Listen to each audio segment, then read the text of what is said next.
and welcome to the program where we make fun of sales, training, and promotional videos of the past. My name is Jason Reid. I'm here along with my co-host, Chris May. And Chris, today we're looking at a film that sells a city. You know, I love these. They're almost like Chamber of Commerce videos. I appreciate these a lot because when we've talked about this before, you know, in our line of work, we work a lot with Chamber of Commerce. And so this is a good example of what has been done in the past.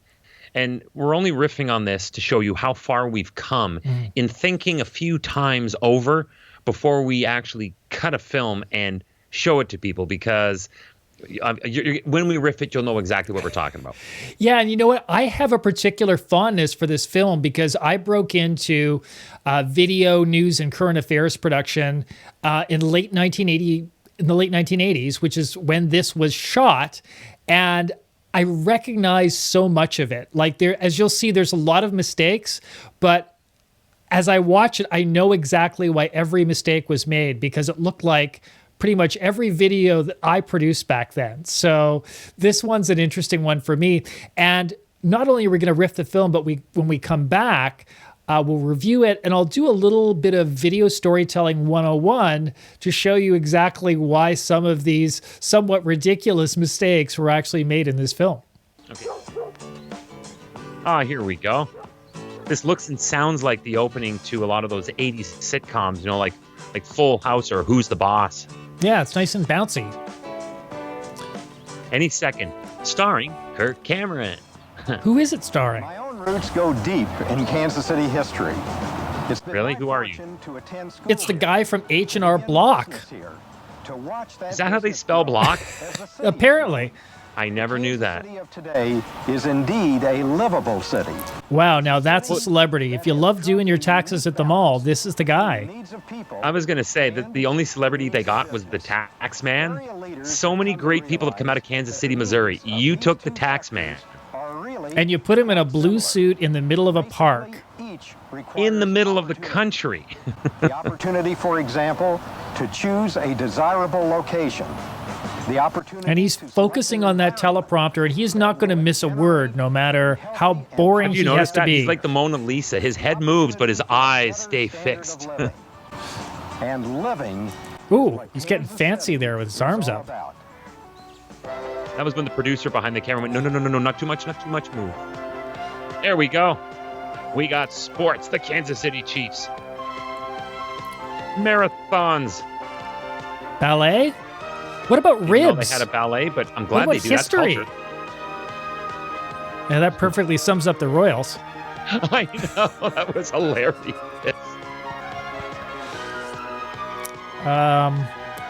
Well, they have a bridge. How many cities have a bridge, Chris? Golden rule of thumb. Unless your bridge is the Brooklyn Bridge or the Golden Gate Bridge, don't show it. Great place to call home. Nice and quiet, and oh no! Major industries have discovered that Kansas City's location offers... Great, that's what we all want to hear, is the sound of trucks when we think of our homestead. I think that was a great place to call home. That's the noisiest place you would want to call home. Like Hallmark, other businesses yeah, not a good choice there. No, really bad jump cut in the editing. I'm going to go from great place to call home to as many transport trucks as we can show, concrete, highways, and industry.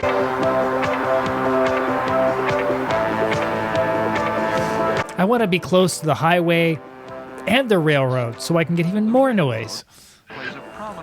And it goes on endlessly. Look at this. It's trucks on, it's containers on top of containers on top of containers. I mean, it's a historic railway city, but they're not showing us any of the history. No, what's the history of it? And now there's an airport. Gateway to the How much west. Can you stuff into one city?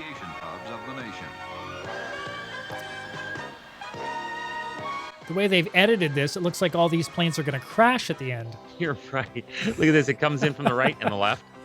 Let's see. And then the right. Let's see if they do it again. The guy in the control tower is pulling his hair out. It's from the right. Oh, my gosh. Oh, come on. You know, it sounds like the celebrity bowling music or something. It does. Stay tuned for strikes, spares, and misses. A central location Hey, we have crop circles. Eat your heart out, Peru. Yeah, you got the Nazca lines. Look at us. Kansas Cityans enjoy some of the nation's most entertaining and unique shopping areas. Well, if And that guy bikes. counts as entertaining, Elegant, unhurried. and the cameraman's drunk, he's shooting everything on an angle here. Everyone. What is going on here? When he was in the edit, was that the bike guy again? Again, he's everywhere. He's like the Kansas City version of that guy with the rainbow wig and the sign. Oh yeah, Used to be behind from home the plate. Open A's. Yeah. $1 city within a city. What was his name? Crazy Larry, I think his name was. The Hallmark Mall. So Kansas City is an awesome place to live if you want to go get a birthday card for someone. We got a lot of them. South, east, and west. Now I love a good mall like anybody else does, but why would your beauty shot be the back end of an empty parking lot? We've got suburbs too. And we've got this guy getting his victim out of the trunk. Oh God, Jason, it's Kansas City. It's not Newark. Sorry, I'm watching too many Sopranos episodes. I would say so. Other residents prefer the older, well-maintained So neighborhood. this is nice. They should have gone into this after that nice place to call home, you know? Right. It's quiet, beautiful. Use this as the buffer before you get to industry. Say people who can afford homes this gigantic also own these trucking lines. And then we're back to vehicles again. Above all, we're a city that's Let's He looks sit like him. he's trying to get away from something. Yeah, let's sit him in the car at an awkward angle with the sun on his face. and for our residents. That's why we're here. Yeah, so we can That's squint. why we believe And why is he in his car? Like, you know, he's been friendly to us. We're getting to know him. And what's going on? Is he just going to drive away from us without even saying goodbye? Just apparently, I guess. Nothing. Bye, We didn't Mr. even get a Brock. goodbye. We got a, hey, here's a few other lines, but I'm off to another meeting. I just had enough time to come home and change my suit. I gotta go.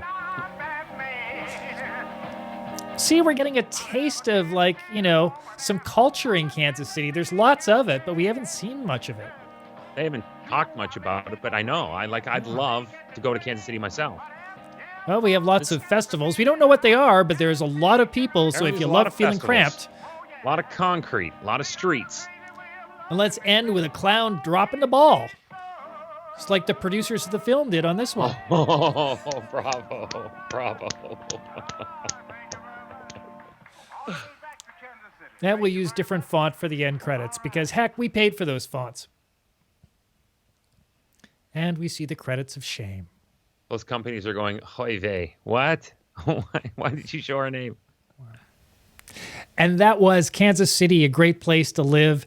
And as I mentioned, Chris, I have a fondness for this film because it looks so much like all of the other stuff that was produced in the mid to late 1980s. What did you think?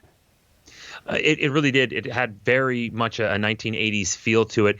It flowed like it. I mean, it looked like a lot of the television shows you would have watched back then where there was a lot of jump cuts and everything had to have cool, funky, upbeat sort of, late night soap opera music to it. I mean, there was a point in this film where the music almost sounded like the backing track to the show Chips. Well, yeah. I mean, a couple of things happened around this time. Number one is people were using videotape a lot more, which was a lot cheaper because it wasn't like film. You could reuse the videotape and the equipment was cheaper. And people also had more access to things like sound libraries. Back then, there was a really big thing going from film to videotape. And unfortunately, the budgets also really dropped too. So they were trying to do a lot more stuff on the cheap. And boy, has that ever picked up in momentum today. Yes. And back then, when you didn't have as good equipment as you do now, you have what we just saw today. So why don't we have a look at what I'll call Video Storytelling 101. Okay, So- let's do it. I can see exactly why this video is produced the way it was and why it's not great. Because here's what they did. They sat down and they created a script beforehand before shooting anything. And they went, okay, we want to touch on this, this, and this other thing. And then they likely had a camera guy go out and shoot a bunch of stuff. And then they basically just try to slam all the video together with the script. And in a lot of ways, those things didn't go together. They didn't have the time or the effort or the money to look at how the video, look at the story the video is saying. Because the story the video is saying and the story the script was saying were actually two different things. But here's my problem with that. Why, as a committee, would they not sit down and storyboard it and say, this is what we have in the script. In order to fit this, let's find this, specifically this, and give them guidance as opposed to, here's a video camera. This is how it works because they're just brand new. Go out and get as much stuff about Kansas City as you can. True. The other thing is, often in the script, you're talking about somewhat abstract things that don't really have very precise video that you can put on top of them. Or what that's you're fair. basically saying, you may have like 5 minutes of talking about the airport. So you need 5 minutes of airport footage, and some of that isn't going to be great, or you're going to have to edit it so it looks like the planes are going to crash. Yeah, the planes coming in from the left and right, I did not understand why they decided. Show more planes taking off and landing. Why did you just show them all taxiing? Yeah. That was the other thing I couldn't understand. Yeah. They probably did that to get the logos on, because I wonder if that was part of the deal, right? And this is what happens when you're doing business videos, is there's a bunch of things you have to keep in mind. So let's have a look at some of the issues that they had here. So number one was the title. There's nothing inherently wrong with Kansas City, a great place to call home, but you don't go from this idyllic sort of view and people thinking, oh, home, a nice, quiet, wonderful place, to roaring trucks for the next 2 minutes. I brought that was the first thing that hit my mind, and that's the first thing I brought up. Was a great place to call home. So you're thinking families, you're thinking you're thinking a front yard, a backyard, a garage. You're thinking about schools and places to go shopping. But the first thing they show are massive transport trucks. They're loud, and they're hightailing it through the city, not staying in the city. They should have gone from that title to the parks, and then eventually got to this stuff. And I understand, because from Mr. Block at the beginning, he said, it's a great place to call home, but it's also a great place to do business. But by showing transport trucks, you're showing business that's getting done from New York, Chicago, Los Angeles, Bangkok, and they're using Kansas City as the gateway to their trucking, to their freight, to the rest of the United States. It doesn't speak to living in Kansas City, doing business in Kansas City. No, and it gets more confusing, because they start talking about, and I quote, elegant and cosmopolitan shopping areas. But yet, this is what they show. Some doofus on a Victorian bike honking his horn. It's just like, this doesn't look like New York or Paris. I'm sorry. If they would have told me that this was New Orleans in the French Quarter, I would have believed them. Yeah, it's just, you don't, the last thing you want in front of a Gucci store is this guy, if you're trying to project class. You are so right. Right? But I can tell you why they did it. They probably said, oh, we need something to like draw the eye. It's just like, but it's the wrong place. It's the wrong tone. Yeah, show shopping bags that say Gucci on the side of it. Exactly. And people walking down the street with expensive cups of coffee in their hand. If they did that back in the 80s, I don't know if they did that back in the 80s, but this was the last thing on your list of priorities, was getting this guy in the video. Exactly. And then, they used him twice. They used him twice. And then in the you only had one job category, I don't know what was up with the camera guy, but half of the shots were on an angle. It looks like a busted or wonky tripod to me, maybe. Yeah, either the level on his tripod wasn't working and everything came out crooked, or more likely, he tried to cheat with the camera on his shoulder, which is a cheaper, quicker way of doing it, and he got tired. So, his shoulder was sagging, and then you have the elegant shopping district at a 45-degree angle.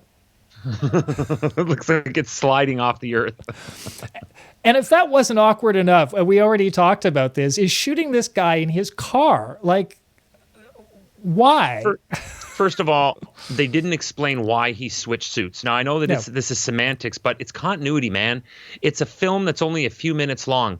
Why can't he be in the same suit? And he looks like he's jumping in it, and he can't wait to get out. Exactly. We're getting to know him. Again, we sort of feel like we're becoming friends with him. And what does he do? He just leaves us. It's like, how does that make people feel? Car. Yeah.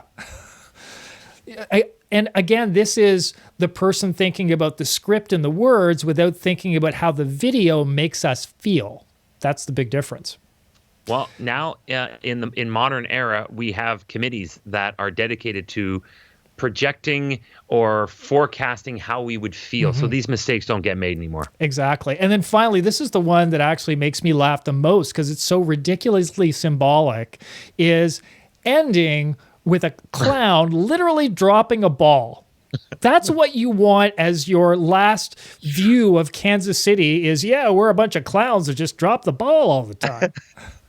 I wonder if that was the editor's sort of tongue-in-cheek way of taking a backhand at his producer, going, dude, seriously, this whole video is whack. So I'm going to just slide this in. It's going to look fun, but the people around me are going to know what I was saying.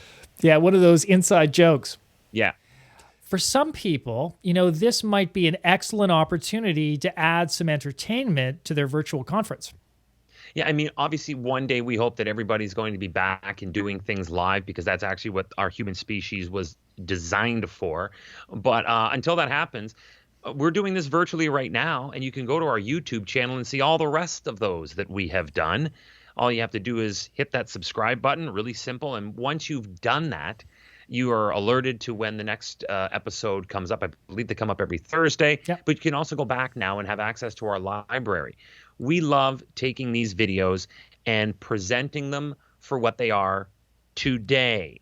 Now, obviously, there were restrictions for when they originally did it, and all we do is pick those bits and pieces out, because we all know that we have evolved since the days that these videos were shot.